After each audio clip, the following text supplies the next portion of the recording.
Franz Bardon.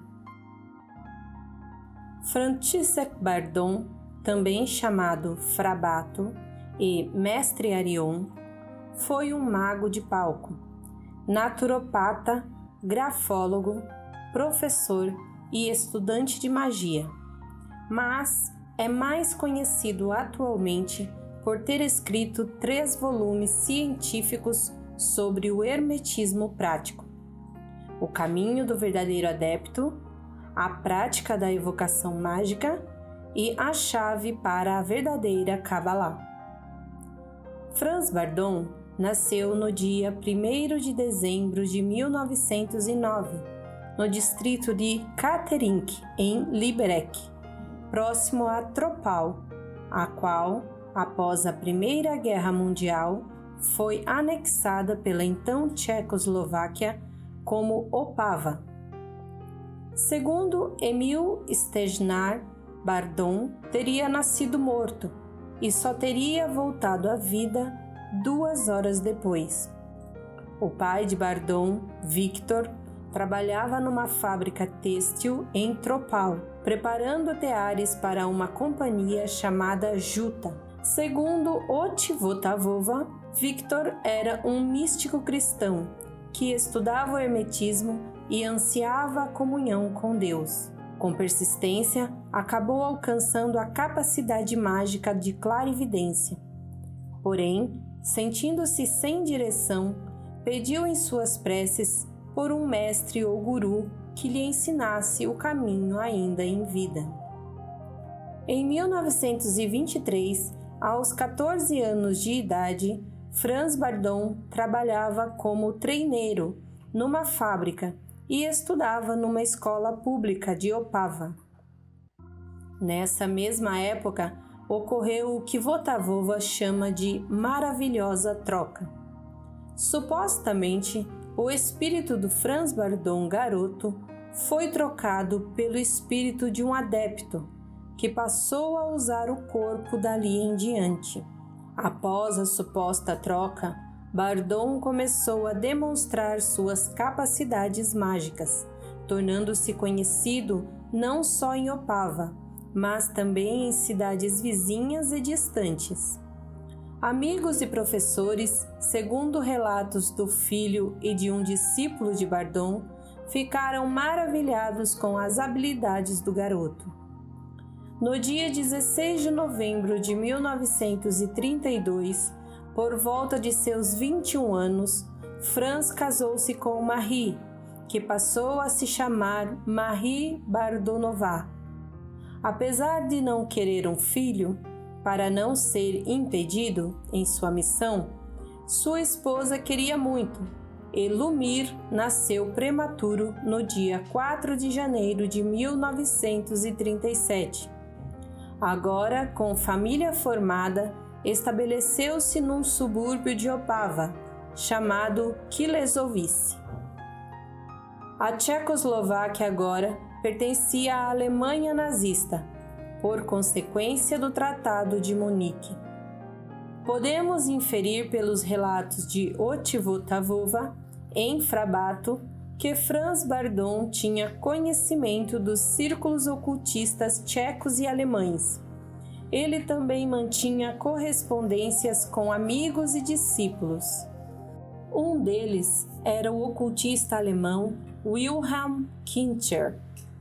Nessa época, Adolf Hitler estaria perseguindo em segredo ocultistas que pudessem ajudá-lo magicamente em seu terceiro Reich.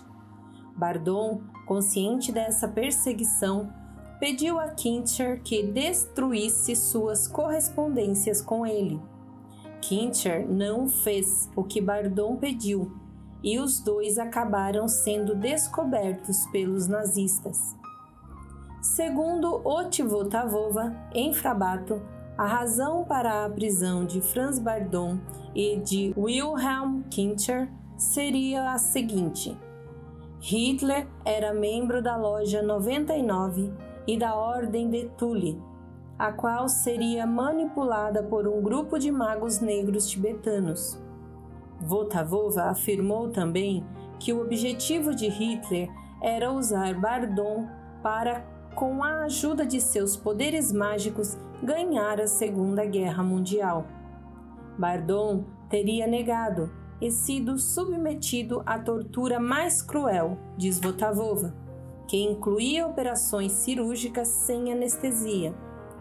Franz Bardon foi enviado para um campo de concentração nazista como um prisioneiro comum e permaneceu lá por 3 anos e 6 meses. No dia anterior àquele marcado para sua morte, o campo de concentração foi bombardeado e ele foi resgatado por colegas de prisão russos. Escondendo-se da polícia, conseguiu voltar à sua terra natal, a Tchecoslováquia. Assim começa a famosa e controversa biografia de Bardon sobre a sua vida pós-guerra como mago de palco. A grafia mago aqui é usada para distinguir mago, um praticante da ciência mágica, de mágico, alguém que pratica e ou exibe ilusionismo ou prestidigitação. Adotando o nome de Fravato, Franz Bardon viajou a diversos pontos da Tchecoslováquia e da Alemanha, com o objetivo de, segundo seu filho Lumir, chamar a atenção das pessoas quanto à magia e às forças superiores. Franz Bardon demonstrava ser bastante diferente dos mágicos da época, usando quase nenhum aparato durante as suas apresentações. Outro diferencial era o de que ele fazia explanações sobre a magia e as capacidades da alma. Dessa maneira, percebemos que suas apresentações eram como aulas, com explicações teóricas e demonstrações práticas.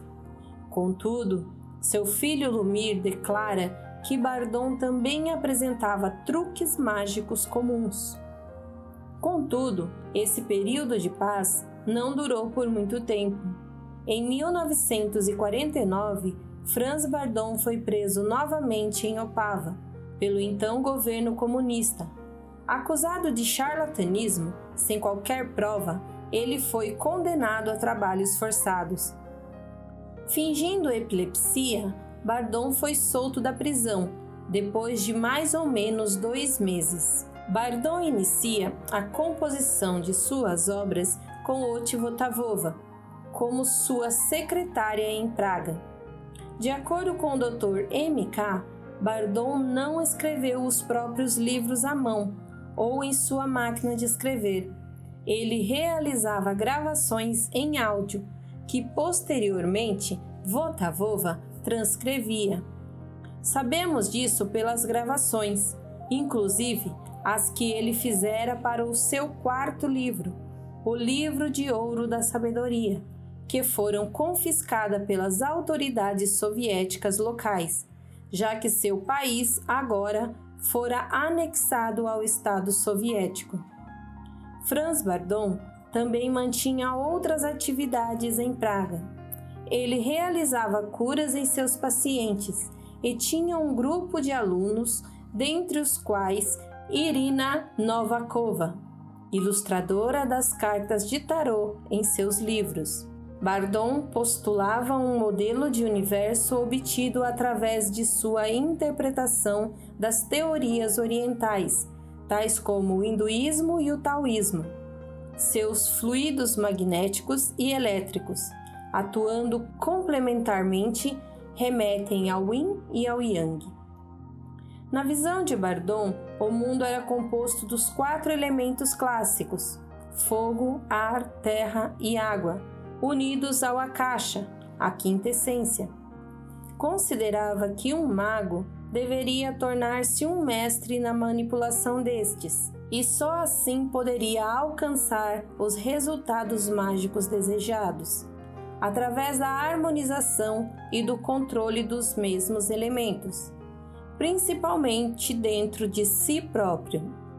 Alegava a superioridade do homem sobre todos os espíritos, demônios e anjos, pois apenas o ser humano era composto dos 4 elementos. Este equilíbrio entre os principais elementais dentro do próprio estudante era para Bardon a base de todo o trabalho mágico. Ninguém que estivesse em desequilíbrio pela falta ou pelo excesso de um dos elementos poderia conseguir um sucesso significativo em seus experimentos.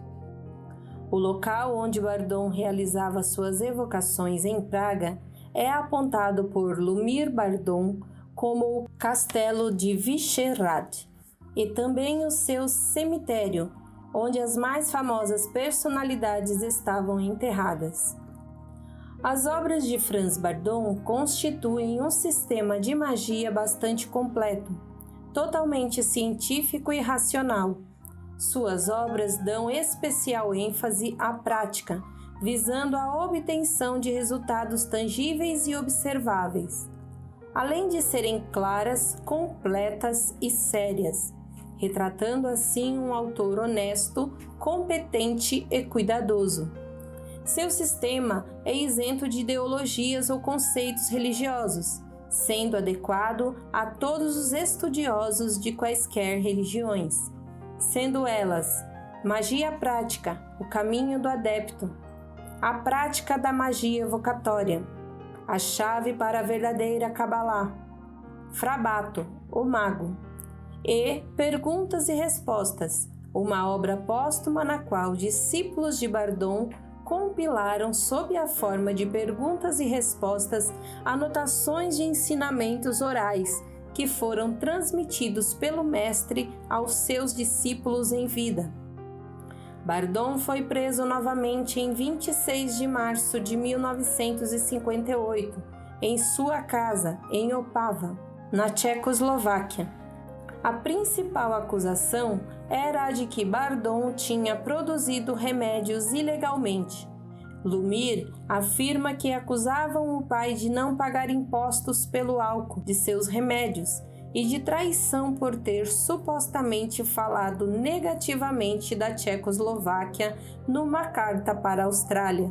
A polícia secreta interrogou Lumír, seu filho, fazendo vários comentários maliciosos a respeito de Bardon. Lumír, lembrando-se do conselho do pai, não acreditou em nenhuma palavra. Há muitas teorias sobre sua morte, no dia 10 de julho de 1958, desde a de que provavelmente teve inflamação no pâncreas após comer um pedaço de presunto defumado que sua própria esposa preparou e que estaria envenenado, até a de que ele poderia ter se suicidado. Ilumine-se.